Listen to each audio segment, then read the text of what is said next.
if you've got some toggle clamps lying around in your workshop and you do have a workbench with some holes in it like an MFT style tabletop, well, I may have a very interesting toggle clamp solution for you to clamp down your workpieces. It's a very simple design that you can amend to your particular needs, but hey, we like simple, especially when this works super well. So go ahead and check out the video. So what we're gonna need for this project? Well, fortunately there isn't many pieces. Obviously we need some solid toggle clamps for this project.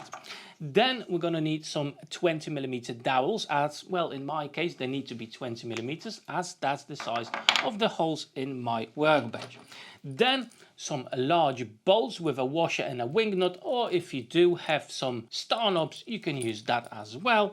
And finally a piece of timber. In my case I've got pine, 20mm, thickness 40mm wide, and I'm going to be cutting this on my miter saw to the length of 90mm. However, if you've got plywood at least 18mm, that will do fine as well. So let's head over to my miter saw.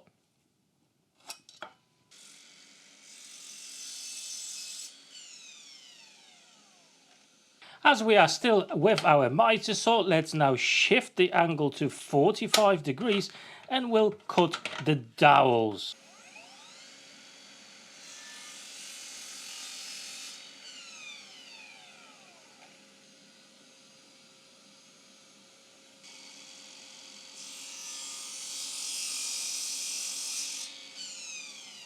Each clamp does need two pieces like this. One will be at the top, like so, and the other one at the bottom, locking everything up. Now the top part needs to have a hole larger than the diameter of your bolt. So this bolt is 6mm, so it's M6. However, the hole, I've got one already installed, I'm going to be pre-drilling that with a 10mm drill bit.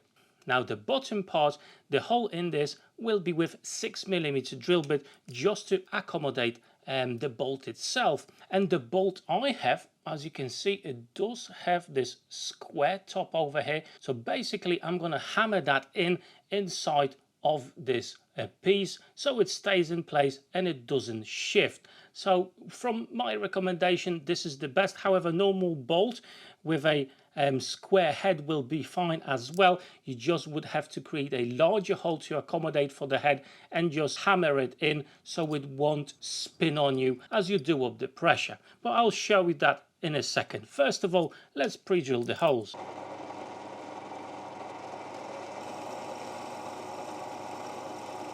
We've got one more job to sort out on the pillar drill. Okay, so we pre-drill all the holes and these are the bases onto which we're going to install our clamp. However, this one piece with the wider hole needs to go in the base, and we're going to glue that in to give it a bit more space for the glue to actually hold this in place.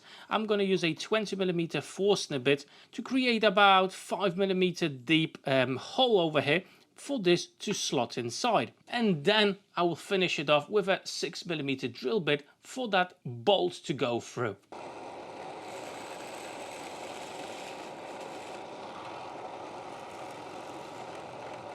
As you remember, the head of that bolt is squared up a little bit, so I'm just going to force it inside of the opening so it's going to sit in a stable way, like over here already did. That's not going to move on you, it's not going to spin or anything like that. And there you go, it's sitting nicely inside. And the next stage is, well, gluing both of these pieces together.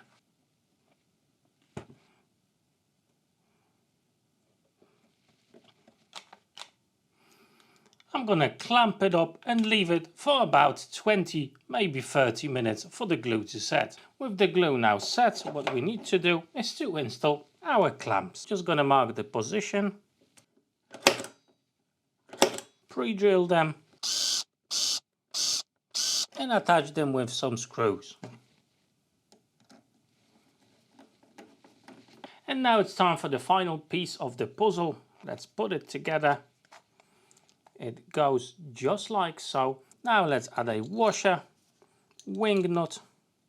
And the way this works, as you can see, we do have a gap in there. So this will go nicely inside of your hole in your MFT style tabletop. However, as you're going to do up your wing nut or your star knob, it will force both of the pieces to come together, and thanks to the angled cut, they will actually slide, okay, causing a friction and expanding inside of your dog hole, making sure this is nice and stably secured. Right, let's whack it inside, do up the wing nut, secure it in place. You're not going to be able to pull this out, and that's actually quite important, as if you were to use a normal dog that's not locking our jig inside, as you would be putting pressure with your clamp, it would actually pull everything upwards, okay, and it would be a lot harder to clamp anything down. So let's have a look if I can actually clamp anything down. I've got this piece of MDF. There you go, nicely secured to my workbench. Simple solution, but hey, it works. Fully recommend this if you've got some toggle clamps lying around in your workshop. And there you have it, very simple and quick project to do, and it works pretty damn well. Definitely that will come in handy on my MFT style workbench. Now if you decide to make them as well, and actually you want to order the toggle clamps, just make sure wherever you're going to be buying them that they are this slightly bigger version, as sometimes, you know, on the photo they look okay, exactly what you wanted, and then you do get a miniature version of them. Don't ask me how I know that. So yeah, before you purchase them, if you want to purchase toggle clamps like I have, then make sure that they are the biggest size. Obviously these are just cheap ones, but hey, they seem to work just fine. I think toggle clamps are really super universal for many jigs and super helpful around a woodworking workshop. I hope that today's video was inspiring to you today, and you're gonna make something similar for your workshop. Now at this point I just want to say a massive thank you to my Patreons for the ongoing support. And before you go, check out these two cool playlists, plenty of great videos already there. Click on them and maybe you'll find your next video to watch. For today, hey, that's it. Thank you so much for watching. Take care.